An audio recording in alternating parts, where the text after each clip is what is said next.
अस्सलाम वालेकुम रहमतुल्लाहि व बरकातहू। आज मैं आपसे एक ऐसे एहसास के बारे में बात करने जा रही हूँ जिसका नाम सुनते ही अक्सर लोग उदास हो जाते हैं, और वो है तन्हाई, अकेलापन। एक ऐसा लम्हा जब आपके इर्द गिर्द कोई नहीं होता, जब आपके दोस्त रिश्तेदार मसरूफ़ होते हैं, जब घर के लोग आपकी कैफियत को नहीं समझ पाते, जब हुजूम में भी आप खुद को तन्हा महसूस करते हैं। लेकिन आपने कभी सोचा है कि यही अकेलापन, यही तन्हाई, ये सबसे बड़ी ताकत बन सकती है। लेकिन अगर ये तन्हाई को अगर हमने सही से इस्तेमाल किया तो ये हमारा दोस्त बन सकता है। आपका दिल और दिमाग, आप इसको अगर सही इस्तेमाल करें, तन्हाई हमें खुद से मुलाकात का मौका देती है। ये वो वक्त है जब हम अपनी ताकतों और कमज़ोरियों को पहचान सकते हैं, नई महारतें, स्किल कोई सीख सकते हैं, अपनी ज़िंदगी का मकसद तय कर सकते हैं और ख़ुद को बेहतर इंसान बना सकते हैं। हर वक्त लोग हमारे आसपास नहीं रह सकते। कभी कभार लाइफ में ऐसे चैलेंजेस आते हैं, कभी खुशी के मौके, कभी गम के मौके, तो हर टाइम लोगों के घेरों में हम नहीं रह सकते। तो जब आप अकेले रहकर खुद को संभालना सीख लेते हैं तो फिर दुनिया का कोई भी तूफ़ान आपको हिला नहीं सकता, बल्कि तन्हाई आपके अंदर वो ताकत पैदा करता है कि दूसरों पर इन्हिसार किए बगैर आप खुश रह सकते हैं। लोग समझते हैं कि अकेलापन कमज़ोरी है, लेकिन हमें सोचने की ज़रूरत है कि जो तन्हाई है ना, आपको मजबूत बनाने का एक मौका देती है। इस मौके को आप ज़ाया न करें। इसमें आप एक नई स्किल सीख सकते हैं, अपनी सोच लिख सकते हैं, अपनी सोच बदल सकते हैं, अपनी कहानी नए सिरे से लिख सकते हैं। आप किताब पढ़ें, मोटिवेशनल वीडियोस देखें।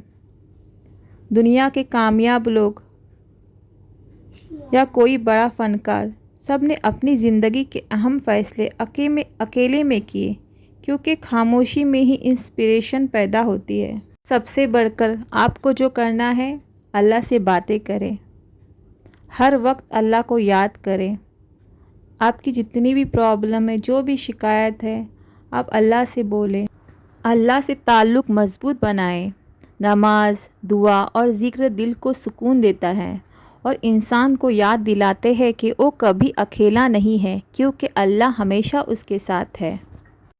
और हमारे नबी मोहम्मद सल्लल्लाहु अलैहि वसल्लम को भी नबूवत तन्हाई में मिली थी, गारे हिरा में। ये वाक़या हमें सिखाता है कि कभी कभी तन्हाई हमारे लिए अल्लाह के करीब होने का ज़रिया बनती है, और इन्हीं लम्हों में हमारी ज़िंदगी का सबसे बड़ा मकसद वाज़ा होता है। तो आपने क्लिप में देखा होगा, मैंने दही की कड़ी बनाई हूँ खाने के लिए, और पावटे और बैगन की सब्ज़ी बनाई हूँ।